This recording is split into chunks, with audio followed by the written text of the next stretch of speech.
राम राम बाबूजी। राम राम जी, राम राम। यदि इस गरीब को 10-20 रुपए दे देते तो भगवान आपका भला करता, आपकी हर मनोकामना पूरी हो। अरे भाई, खाना चाहिए तो वो दे सकते हैं, दूध चाय बिस्किट जो कुछ भी तुम्हें चाहिए वो तुम्हें दे सकते हैं, लेकिन पैसा नहीं दे सकते। जी खाना तो अभी खा लिया, यदि रात्रि के भोजन के लिए 10-20 रुपए दे देते तो मुझ गरीब के बच्चे आपको दुआ देते। भाई पैसा देना हमें मना है, हम पैसा नहीं दे सकते। खाने की कोई चीज ले लो। अरे विनय, अभी तो उसने बहुतों के पास जाना, तुम्हारा खाना लेके कहाँ घूमता रहेगा। 100 रुपया निकाल और दे दे इसको। नहीं प्रधान जी, मुझे गुरुजी ने अलाउ नहीं किया, हमें दान देने से मना किया हुआ है। अरे तुम भी यार संत रामपाल जी के शिष्य, दान धर्म में बड़ी कंजूसी करते हैं। ये लो 200 रुपया और दे दे इसको। ये लो। भाई मैं नहीं दे सकता, आपने देना तो दे दो। ये ले भाई।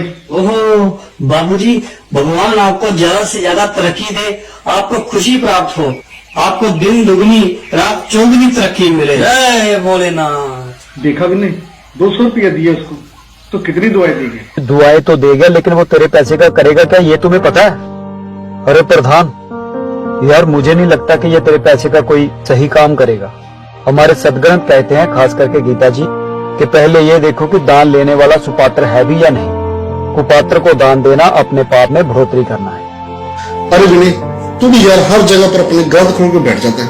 हमारा काम था दान देना, वो उस पैसे का क्या करता है, वो पाप उसके सिर तुम। तुम लोगों से बहस कौन करे।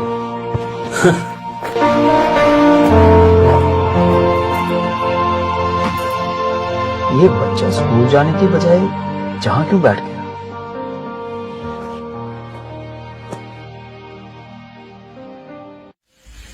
बेटा जी राम राम।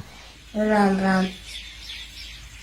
बेटा आपको तो इस समय स्कूल में होना चाहिए था, लेकिन आप यहाँ क्यों बैठ गए? स्कूल बंक करना कोई अच्छी बात नहीं है। तुम्हारी आंखों में आंसू, क्या हो गया बेटा? बहादुर बच्चे रोते नहीं है, वो तो खुश होते हैं। चलो हंसो। अच्छा ये बताओ, तुम्हारा नाम क्या है? लक्षित।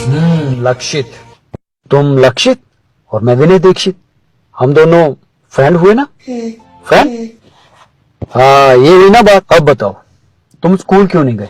मेरे पास फीस नहीं है, मेरे पापा बीमार है, वो मेरी फीस नहीं दे सकते। प्रिंसिपल मैडम ने कहा कि यदि तुम फीस नहीं दे सकते तो स्कूल भी मत आना। ये स्कूल है, ये धर्मशाला नहीं। ये तो बहुत बुरी बात है बेटा। कितनी फीस है तुम्हारी? 2700 रुपीज।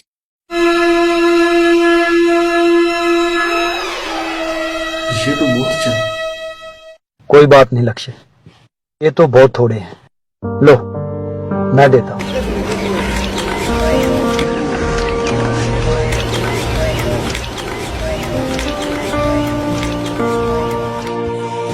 ये लो रखो। ये तो भीख है, मेरे पापा ने भीख लेने से मना किया है। अरे बेटा ये भीख कहाँ है, ये तो हेल्प है। जब आपके पापा ठीक हो जाएं तो आप मुझे वापस दे देना, है ना? चलो रखो। ये लो रखो। Thank you thank you thank you. Okay okay जाओ। ये लो बेटा। अरे ये काम तो तूने बहुत बढ़िया किया। अरे मैं कौन होता हूँ करने वाला, सब परमात्मा करने वाले हैं। आज मैंने शाम को पास के गांव में जाना है, चलोगे? चलेंगे अगर आप कहोगे तो। क्यों नहीं? चलो निकले, काफी टाइम हो गया। हाँ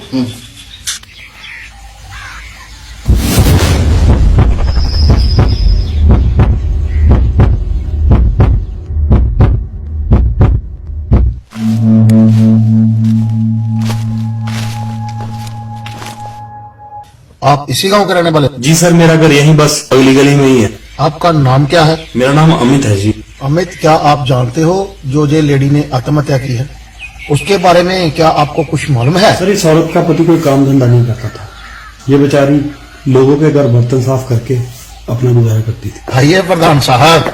राम राम बाबू। और क्या हाल है? प्रधान जी, जहाँ कैसे आना हुआ? मुझे तो यहाँ पर किसी को मिलना था, तो आप सुबह सुबह यहाँ पर कैसे?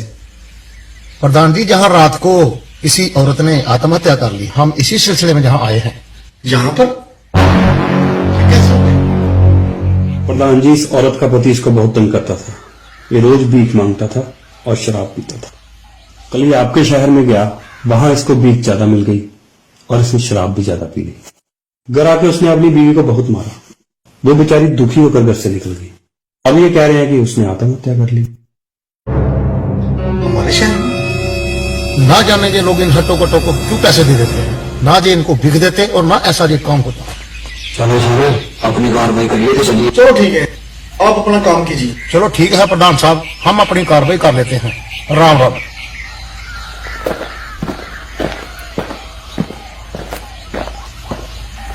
देख तो मैंने भी की थी, कहीं ये चलो देखता हूं।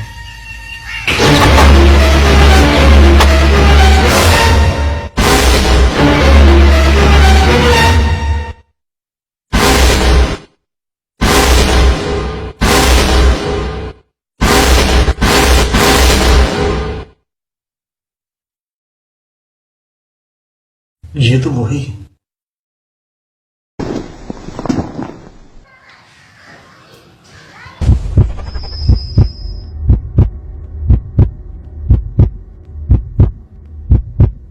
प्रधान जी चाय पीजिए, ठंडी हो रही है।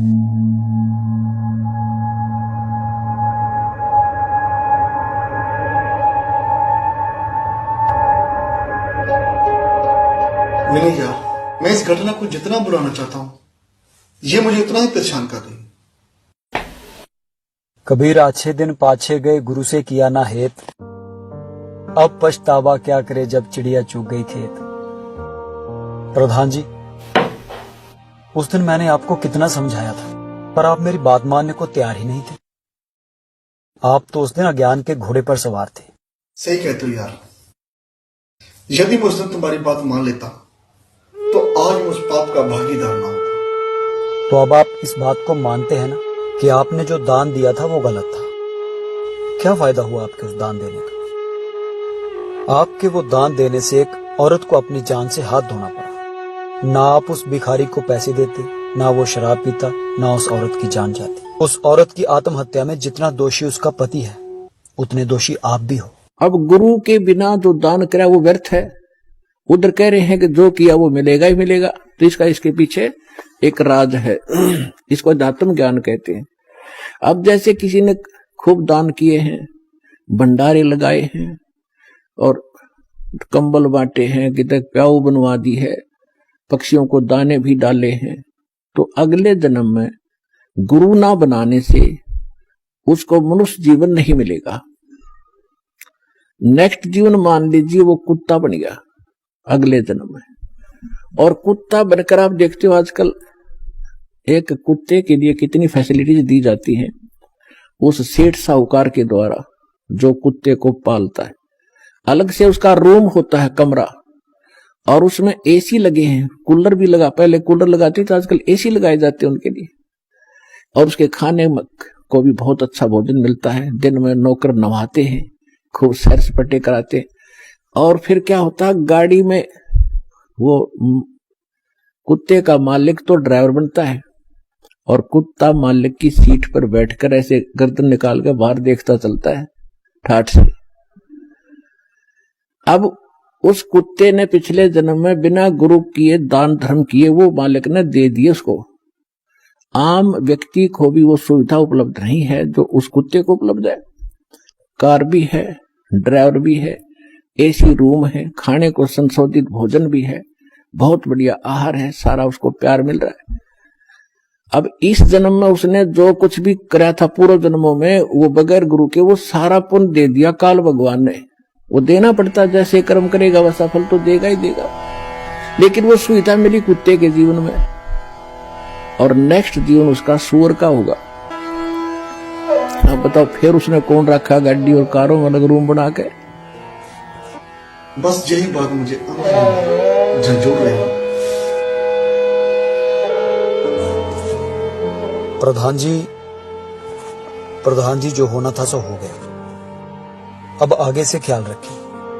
संत रामपाल जी महाराज हमें जिस बात के लिए मना करते हैं उसके पीछे कोई ना कोई लॉजिक छुपा होता है। संत रामपाल जी महाराज का ज्ञान कोई डूम भाट के गीत नहीं है, वो परमात्मा का दिया हुआ ज्ञान है। वो जो भी ज्ञान देते हैं वो हमारे सदशास्त्रों से प्रमाणित है। आप ऐसा कीजिए, ये संत रामपाल जी महाराज की लिखी गीता तेरा ज्ञान अमृत है। आप इसे एक बार पढ़ें। इसको पढ़ने के बाद आपको सही और गलत का पूरा पूरा ज्ञान हो जाए।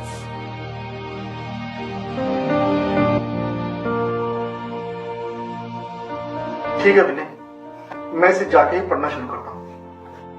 अब मैं जल्दी निकलता हूँ। तुम्हारी भाभी घर पे इंतजार कर रही हूँ। ठीक है? ओके, चलो ठीक है। जय बंदी छोड़। धर्म का नाश नहीं होता।